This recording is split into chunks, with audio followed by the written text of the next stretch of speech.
ó ń rúgbó bò ó. ilé-ẹ̀kọ́ Kwara Poly fọwọ́ òsì júwe ilé fún òṣìṣẹ́ rẹ̀ 7 èyí lohun tí wọ́n ṣe. Àwọn aláṣẹ ilé-ẹ̀kọ́ gbogbonìṣe ti ìpínlẹ̀ Kwara Poly ni wọ́n ti fi ọwọ́ òsì júwe ilé fún àwọn òṣìṣẹ́ ilé-ẹ̀kọ́ ọ̀hún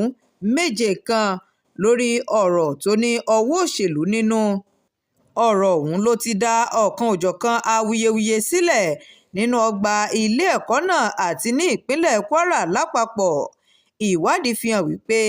6 nínú àwọn tí wọ́n dá dúró ọ̀hún ló wá láti ẹkùn àárín gbùngbùn ìpínlẹ̀ Kwara nígbà tí ẹyọ kan tó kù wá láti ẹkùn gúúsù ìpínlẹ̀ Kwara. Nǹkan tó ní ṣe pẹ̀lú ìdádúró wọn ni kò tíì hàn dájú báyìí, ṣùgbọ́n ọ̀kan lára àwọn ẹbí òṣìṣẹ́ tí wọ́n dá dúró ọ̀hún kan, Abdulquadri Abdulganiy, nínú àtẹ̀jáde kan tó fi sórí ìtàkùn Facebook rẹ̀ lọ́jọ́ Ajé Monday ló ti fẹ̀sùn kàn wípé dídá àwọn òṣìṣẹ́ ilé-ẹ̀kọ́ ọ̀hún 7 dúró ló ní nǹkan ṣe pẹ̀lú ìbáṣepọ̀ wọn pẹ̀lú ẹgbẹ́ òṣèlú alátakò, gẹ́gẹ́ bí ó ti fi ẹ̀dùn ọkàn rẹ̀ hàn lórí bí wọ́n ti gbaṣẹ́ lọ́wọ́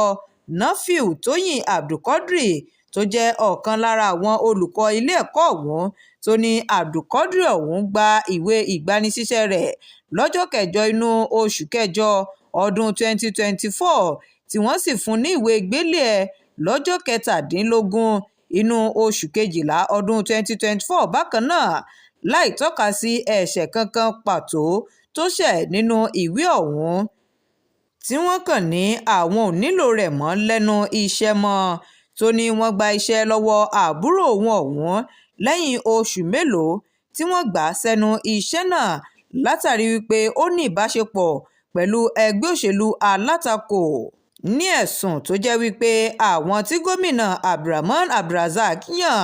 ló ṣe àkójọpọ̀ orúkọ àwọn òṣìṣẹ́ tí wọ́n fi ọwọ́ òsì júwe ilé fún ọ̀hún, tí orúkọ àbúrò rẹ̀ sì wà lókè téńté. Abdulquadri ti wá pè fún ìdásí àwọn lókọlókì lórílẹ̀‐èdè yìí, tí ó ké sí àwọn lọ́balọ́ba, àwọn adarí ẹ̀sìn àtàwọn olórí ìlú láti fohùn ṣọ̀kan lórí ọ̀rọ̀ ọ̀hún kí wọ́n lè yí ìpinnu náà padà láti dá àwọn tí wọ́n fi ọwọ́ òsì júwe ilé fún náà padà sẹ́nu iṣẹ́ wọn. Shakirat Arówólò Nurudeen ló ń jábọ̀ ìròyìn fún iléeṣẹ́ Atótó Arére Online.